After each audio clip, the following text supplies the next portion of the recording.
राघव आपण विशाल गडावरती रवाना व्हा, तोपर्यंत हा बाजी सिद्धीला इथंच अडून करतो आणि सिद्धी आणि फाजल खान यांना ठार केल्याशिवाय राहत नाही.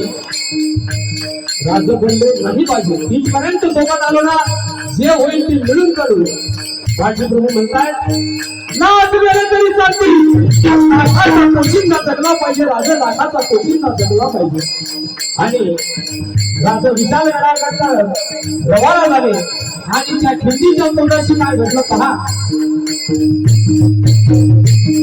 फाजल खानाने सिद्धी डोळ्यांचं 20,000 सैन्य त्या खिडकीच्या तोंडाशी येऊन उभं राहिलं आणि बाजी प्रभू आपल्या 50 सैन्यासह लढताय.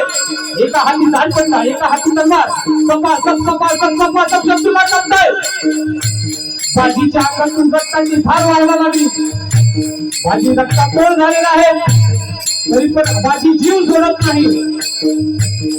सिद्धी जोहर बनवावा, ये मराठी क्या खाते हैं फाजल,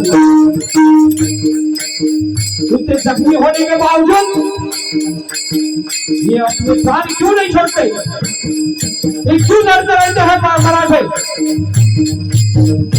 आणि फाजल खानांनी आपल्या सैन्याला आवाज दिला आणि एक कारतूस बोलवलं आणि बाजी प्रभूंवर एक कारतुसाची गोळीही सोडल्या गेली तरी बाजी प्राण सोडत नाही. आणि म्हणताय राजा विशाल गडावरती अजून पोहोचत नाही. राजा जोपर्यंत आपण विशाल गडावरती पोहोचत नाही ना, तोपर्यंत हा बाजी प्राण सोडणार नाही राजा.